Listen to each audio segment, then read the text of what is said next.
Thank you. Okay. Thank you, John.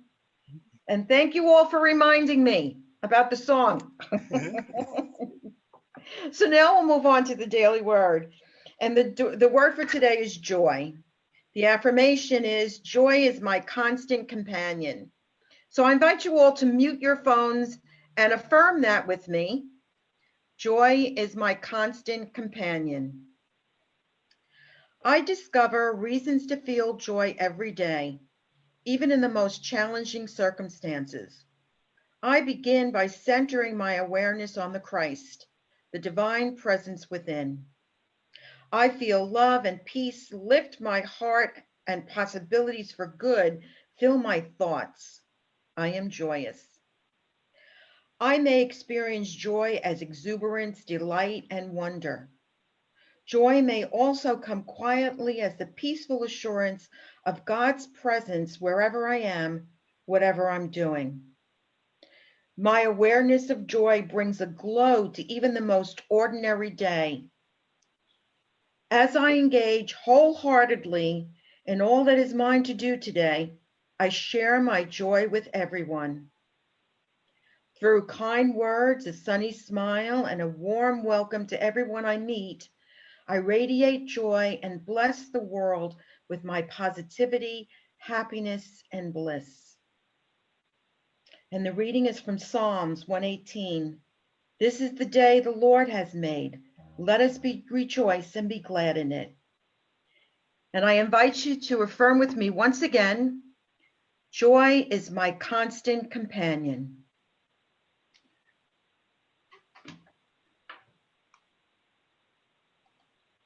Okay. And now I'm so grateful to have Jon Mundy here. And for those of you who don't know, Dr. Jon Mundy is an author, lecturer, the publisher of Miracles Magazine, and director of the Miracle Study Program for All Faiths Seminary in New York City. He taught courses in philosophy and religion from 1967 to 2008 at the New School University and the State University of New York, specializing in the history of mysticism. Jon is the author of 10 books. His newest book is A Course in Mysticism and Miracles. His previous book, Living A Course in Miracles, has become a perennial bestseller and now exists in 8 languages. Jon has also produced 149 YouTube presentations on A Course in Miracles. Now, Jon met Dr. Helen Schucman, the scribe of A Course in Miracles, in 1973, and Helen introduced Jon to the course and served as his counselor until she became ill in 1980. Jon also appears occasionally as Dr. Baba John Mundane, a stand-up philosopher comedian. So we are really blessed to have Jon with us today. And for those of you who don't know, there will be a workshop at noon, and there's still room to register for that. So it's my great honor and pleasure and privilege to introduce Dr. Jon Mundy. Thanks, Carmela. It's good seeing old friends like John and Leonie and Connie and Chris and Franny and everybody. Chris, I'll never forget that song that you created from years ago, or maybe it wasn't that many years ago, but a while back. And John and Leonie have been friends for, God, what, 25 years? Maybe longer than that, probably. A little bit about this morning's topic. The topic is I am responsible for what I see, which is a section from A Course in Miracles. How many of you are Course in Miracles students? By the way, anybody who's that's not on video, if you can get on video, it's kind of nice to be able to see who we're talking to here. Maybe you're still in your pajamas, I don't know, but it doesn't matter. That's one of the advantages of doing Zoom, isn't it? Anyhow, what I would like to do, I already talked to Carmela about this. I'm going to spend about 20 minutes presenting the basic ideas, and we may have more slides than we get through. I try to only have a few slides, but then I'd like for us to break it in maybe 10 minutes where you can make any observations, ask any questions that you want in reference to this topic. I think it's a very important topic. It is really, as Ken Mopping once said, and you will see on a slide in a moment, central to understanding the basic principles of A Course in Miracles. And I'm assuming that many of you are Course in Miracles students. If you're not, you certainly don't have to be. I know Diane is a subscriber to Miracles Magazine. Thank you for doing that. I don't know whether who else may be subscribers, but I'll give you free subscription. Anybody that wants to let me know about it by email. We are all new, full color as of the last issue. So let's go, David, with our first slide. Sure. I'm pulling it up right now. Okay.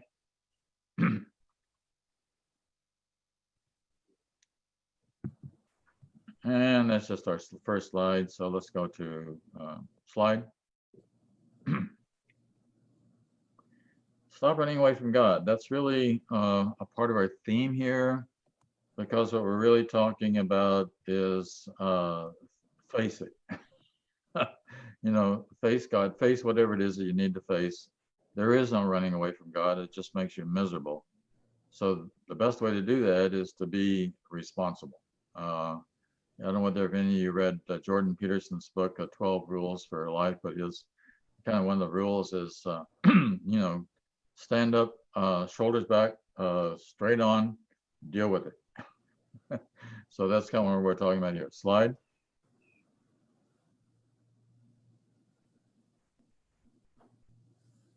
So this is Ken, who I know John and Lanny certainly knew. Ken was like an older brother to me, and wonderful. Unfortunately, it's hard to believe we lost him in 2013, not long ago. So this is a course on accepting responsibility. What we think, what we feel, and what we do. That's it. I mean, there's a lot of ways you could say this is all, it's all about this, but it certainly is about responsibility. Slide. So the course also says that everyone here is seeking to escape from the prison that he has made with our own ego. And the way to find release is not denied him. Being in him, he has found it. What we're suggesting is that the way out of this is by accepting responsibility. And this is a quote from A Course in Miracles on the far left. I made up the prison in which I see myself. How do we get out of prison? So the course is really saying this world is a reformatory, it's a mental hospital, it's a school, and it's a school in which we sign up for different kinds of classes. And then you go through it, like you might decide you raise kids, get a divorce. Oh, this is an interesting class. I think I'll sign up for this. Here's a class called bankruptcy. I wonder what my soul could learn if I take this path. Or here's a classroom called cancer. I think I'll sign up for cancer. I bet there's a lot I could learn through cancer. I went through cancer and there was a lot I learned through it. Or here's some money issues, or the list goes on and on. The question is, how do we respond? Do we run away from our responsibility, or do we face it straight on? Slide. So both of these next to the sections I'm going to be talking about from the course are from chapter 21, section 1, and then section 2. Section 2 is titled The Responsibility for Sight. Yes, that's a good idea, John. If you've got a copy of the course nearby and you'd like to take out your copy and maybe underline some of the stuff I'm talking about, that's fine. We'll be starting on page, I think it's 448, or right there. So let's look at this really important idea from the course. It says, projection makes perception. The world you see is what you gave it, nothing more than that. But though it's not more, it's not less. Therefore, to you, it's important. It is a witness to your state of mind. It's an outside picture of an inner condition. As a man thinketh, so does he perceive. What's interesting about that line is that it comes from Proverbs. Jesus quotes it in the Gospels. What Jesus says in the Gospels is, as a man thinketh, so is he, but that's pretty much the same thing, right? So does he perceive, it says here.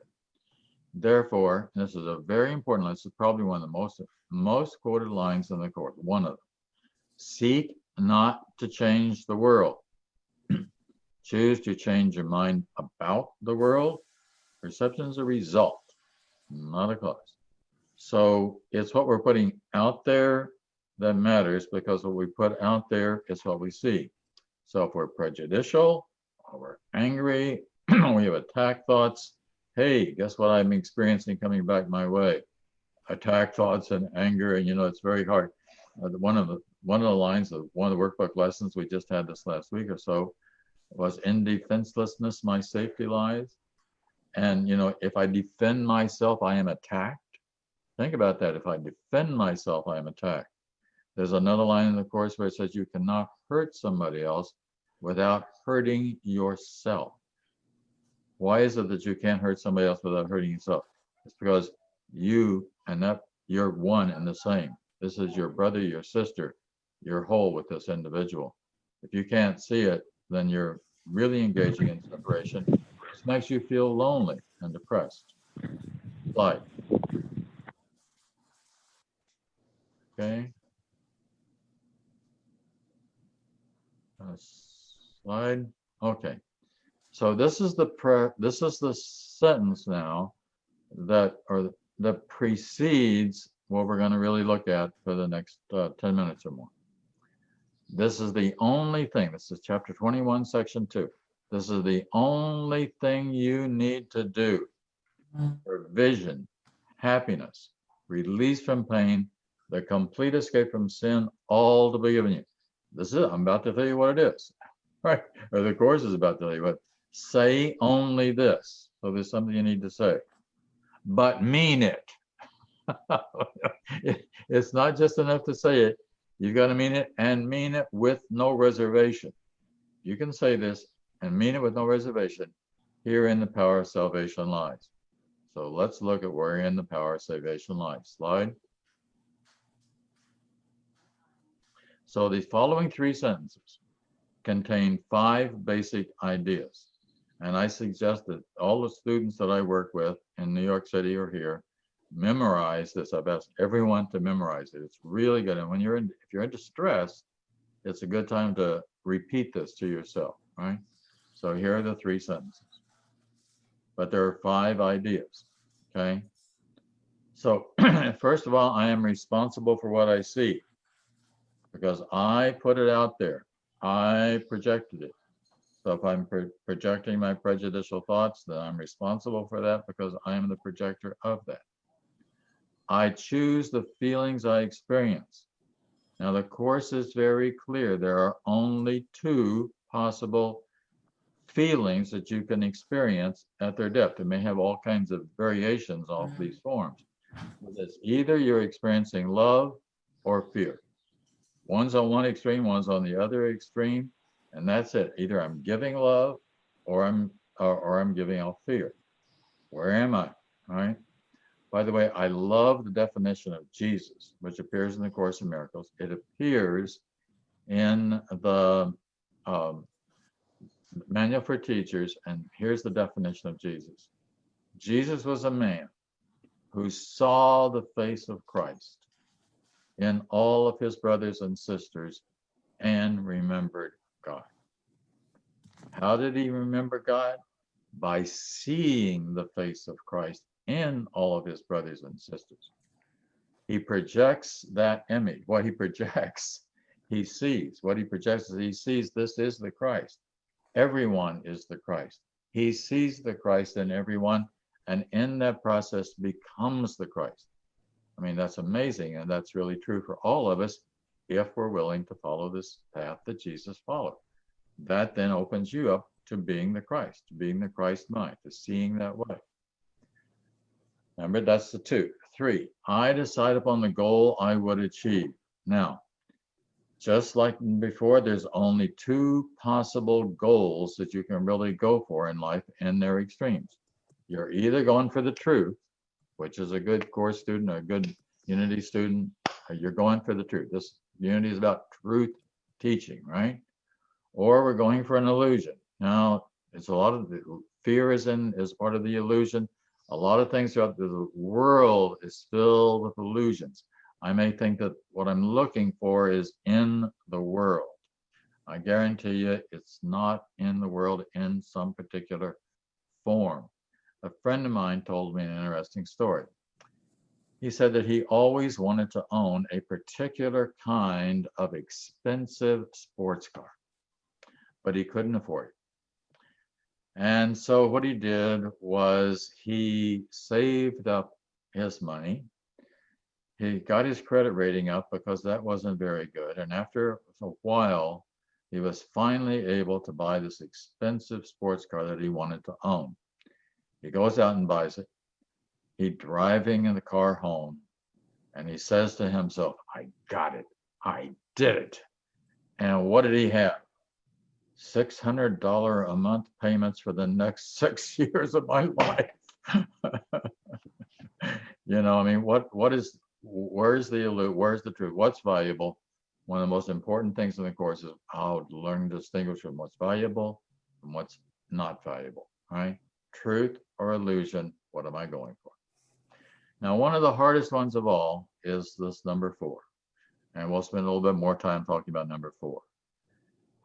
Let's go all good. And everything that seems to happen to me, I ask for. I asked for this. Oh my God, I asked for this. You probably know I had cancer. And when I got cancer, and when I got the diagnosis, my first response was, no, this is not in my script. I did not put cancer in my script. There's been a big mistake here somewhere. But the reality was I had cancer. So if I had cancer, well, I had cancer, right? So then the question is, what do we learn through any of these experiences they go through? And what I learned from cancer was, after I had an operation, a tumor taken out of my insides, and they did an exploratory, found out that it had spread into my lymph system, and maybe they thought other organs as well, they weren't sure, but definitely in the lymph system. And then the oncologist comes in and he tells me about I'm still in this dreamlike sleep of anesthesia when I'm being told this. The next morning, I wake up at 4 o'clock in the hospital by myself, wide awake. I am not going back to sleep, right? This is not good news. You could die. You could really, really die. And then I got thinking, what does it mean to die? Well, it just means I'm leaving sooner than maybe some other folks are, right? Well, what came of that was a profound kind of acceptance of it was okay. It was all right. And I wasn't going to be afraid of that. And then there came this kind of peace. And there came this thought that, I'm probably not going to die. And obviously that was 19 years ago. And so it didn't happen. But everything that happened to me, I asked for it. I think I asked for that just so I could have that experience. Just so I could have the experience of saying it's okay. And then realizing that nothing was really going to happen. And then the last part of this is the 5th idea, but it's in 3 sentences here. And I receive as I have asked. So how do I receive this? I receive it with grace. I receive it with patience. I receive it with the right kind of mind that's not fearful, etc. Let's do a slide. So this now paragraph is actually, if you were reading that chapter, the next paragraph after the one I just read. Right? Deceive yourself no longer that you are helpless in the face of what is done to you. Acknowledge that you've been mistaken, and all effects of your mistake will disappear. It is impossible that the Son of God be merely driven by events outside of him. Now, of course, we're all good enough students of the course to know when it says the Son of God, that means you. You are the Son of God, or daughter of God if you prefer. You're a child of God. It is impossible that a child of God be merely driven by events outside of him. That's why everything is a lesson. And that's why we give ourselves these lessons so that we can wake up and so we can learn Sometimes they seem like really big lessons, but the bigger the lesson, the bigger the revelation that can come to us, and more power to that. It is impossible that happenings to come to him were not his choice. So you probably haven't heard this word maybe from the pulpit, but so no bitching, no complaining. You know, if I'm bitching and complaining and griping about what's going on in the world and how somebody else is responsible for where I'm at, then that's just, I'm not looking. The Course really asks that you stop and you look and you go within and you see, why did this gift, this cancer gift, this divorce gift, this bankruptcy gift, whatever this gift is that I've got, what can I learn through this? How can I grow through this in such a way that will carry me deeper? And it can carry you deeper. Although occasionally, of course, I've lost 2 friends in my life, probably more than that if I think about it, but 2, one to alcoholism and one to drug addiction. And it wasn't fun to watch it happen, because in both cases, I kept thinking that they could pull out, you can pull out, you can pull out, but it was like a dive bomb. And they were meant to crash and burn. And it couldn't be stopped no matter what the rest of the other friends did. You don't want to go that way. You know, you want to take the upper, you want to make that turn, that by accepting responsibility, you make that turn. You start going back home to God again. Let's do the next slide. So this is a very important, and Ken once said this is also central to understanding the Course.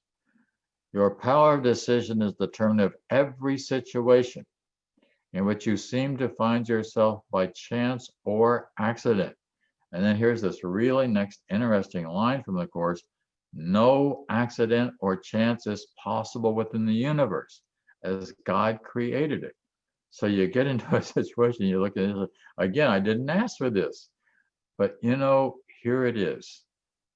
I may not have thought I asked for it. I may have thought I didn't put this into my script or into my plan, but by golly, here it is. So what am I going to do? I've got to deal with it, right?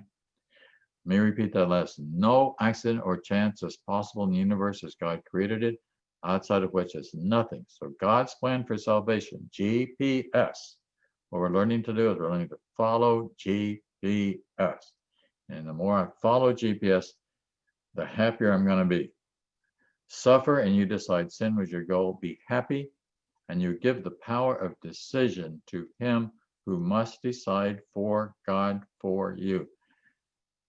Look at the number of decisions that we have to make every single day, and look at how what your response is. I'll give you a very, very simple little tiny illustration that may not even seem like it makes any consequence at all, but it shows. I was at a conference last summer, and we were going through the cafeteria line, and the woman ahead of me is standing in front of the pie, and as I'm sitting behind her, so waiting for the line to move, she reaches out for the pie, and as she does, she says out loud so I can hear, and the other, I really shouldn't, but. What I really shouldn't? Well, and how many times do we do that? Well, I really shouldn't, but I'm going to go there.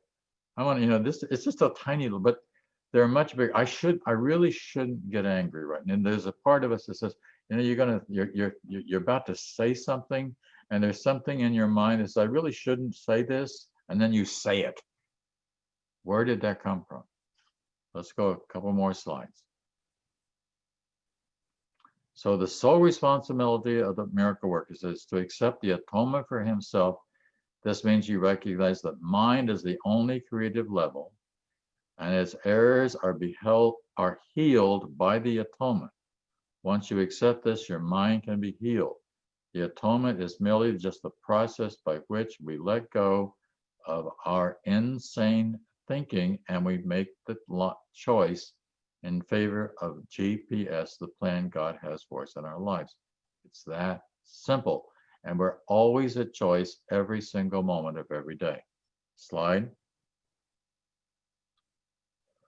So here we go. We've got a couple of authorities. Number one is Marilyn Monroe was actually a pretty bright lady. I don't know whether any of you have ever read her biography or anything, but she was.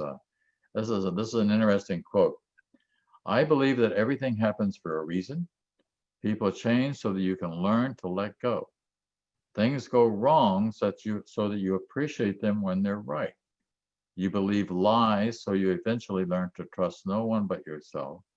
And sometimes good things fall apart so better things can fall together. And at the same time, it's interesting. Look who else said almost identical same thing. The Dalai Lama. When everything is falling apart, something else is trying to be born. Now it's interesting. Marilyn Monroe was around before the Dalai Lama. You think the Dalai Lama stole that from Marilyn Monroe? No, just kidding. But it's interesting that we have these the same ideas. When things are falling apart, it is because something else is trying to be born, right? So let's go to. We've only got a couple more slides, and we're going to stop. We're at about 20 minutes already. Oh, this is all. We'll go back. We'll stop. That Lord's Prayer is something that I often say at the end of one of my classes. So that's it, and I'm 20 minutes and 30 seconds. So let's go see if anybody has something they'd like. Can we go to full screen? All right. So did I dump enough on you very quickly there? Throw enough at you to get some responses? Who'd like to respond in any way at all?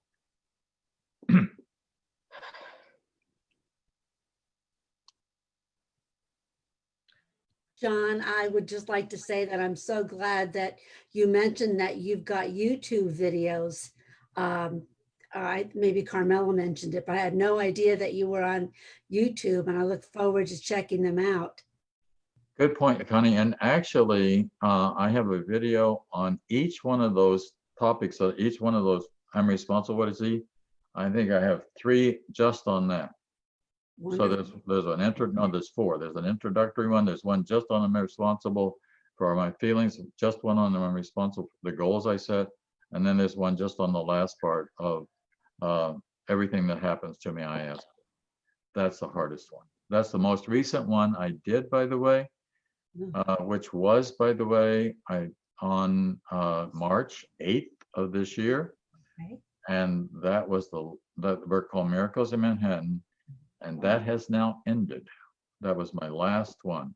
Okay. That I'm going to do simply because I would get maybe 30, 40 students in New York City. And I've now switched to doing this. Yes. And there were 80 at the last class. So That's wonderful. Okay. all over the world. Check out your YouTubes. Right. Forward to that. Thank you. But also I have classes if you're interested in the classes. I'll mention that this afternoon. I have a class starting on Tuesday of this week. Oh, okay. And it goes for 6 weeks. And we take a break and I do another 6-week class. Wonderful. Okay. Yep. Thanks. Anybody else?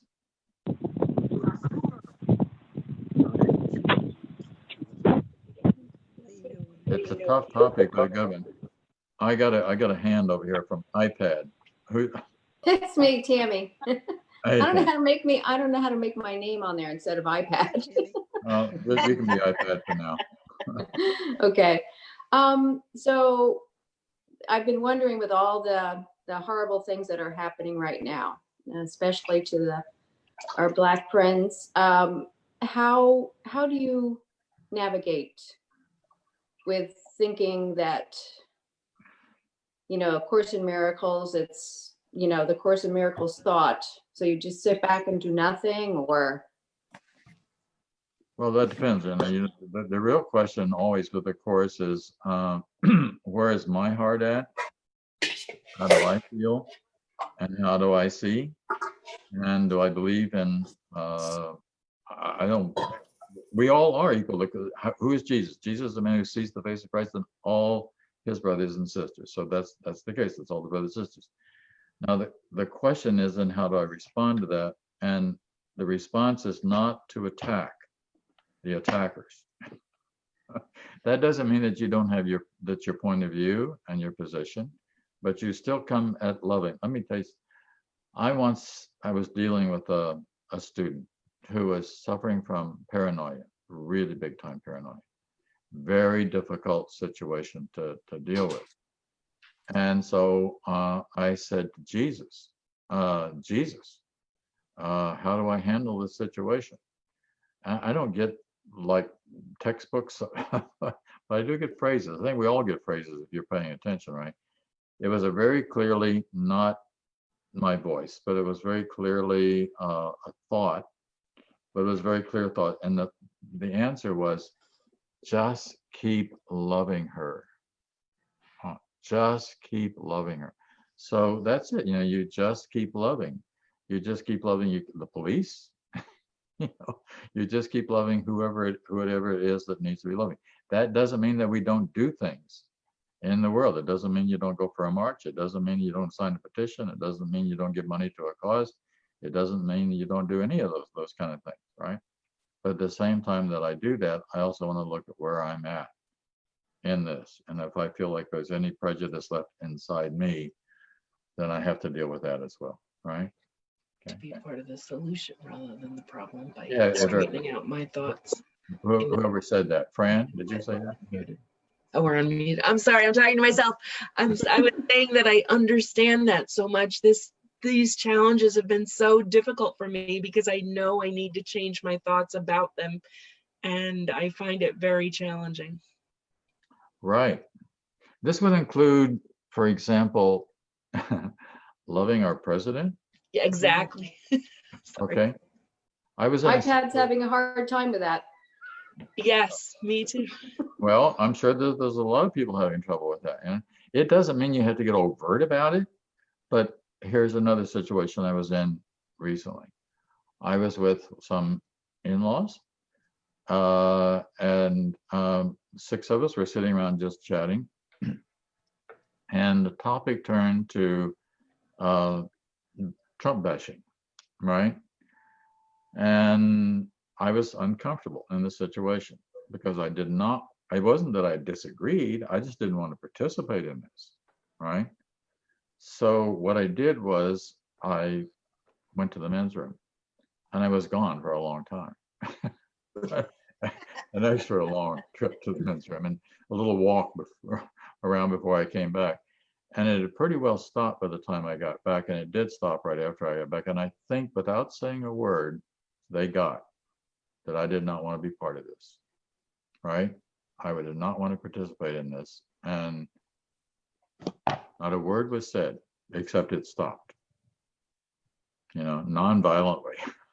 If I'd have said something, then if I'd have come out with an attack against their attack, well, then I would have been adding attack to attack. Right. One of the most important things that I think we can learn as a Course in Miracles student is don't, when you get into it, you don't aggravate, you don't add to it, you don't amplify it. You don't jump onto the bag when you think that's bad. Here's a really, he did that. Well, he did this too, I mean, that's just makes you more insane than you already are, and everybody else too. I think we've seen in the past examples in the news lately of where confrontation is ramped up very quickly. And I remember going to a seminar one time where the presenter put up his hand like this, and he asked somebody else in the audience, okay, now put up your hand. And he started pressing against it, pressing harder and harder and asking. And then he stopped and he said, okay, why did you press against my hand? And he said, well, because you pressed against my hand. And that's exactly how things get ramped up so quickly. Very good illustration, Chris. Very good. Right. That's why leave it alone. I got a call, a couple days ago from another fellow.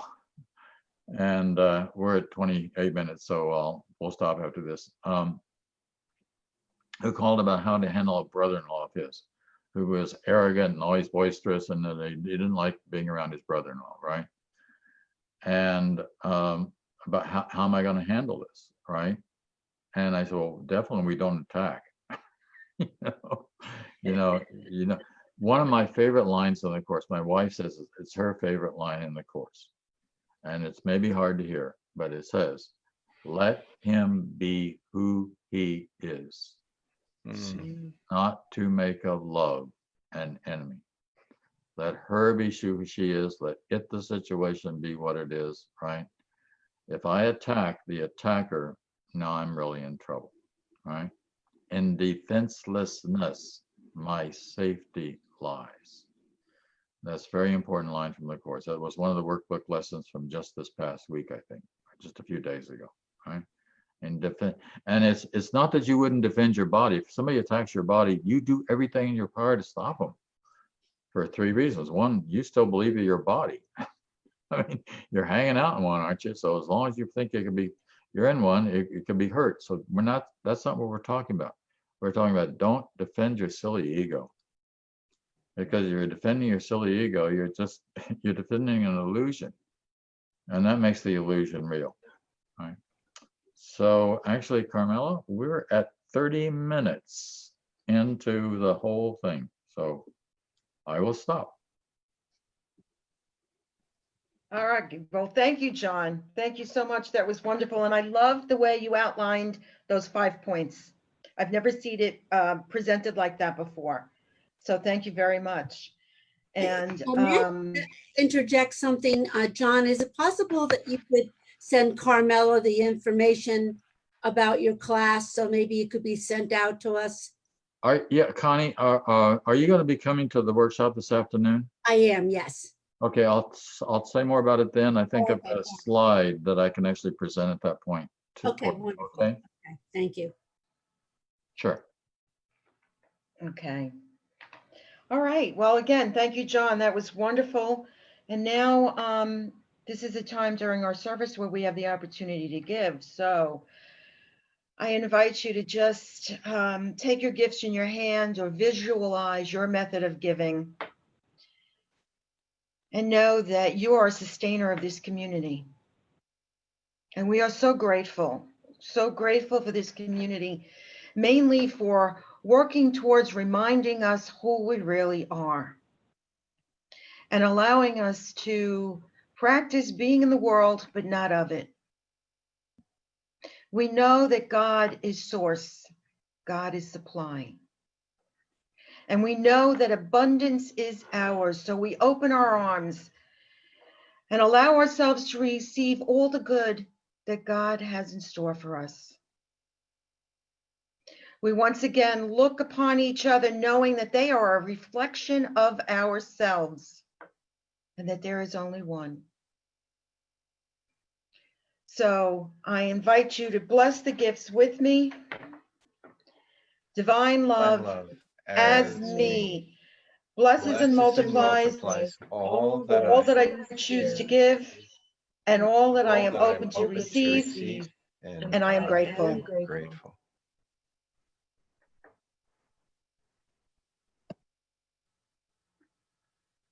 The last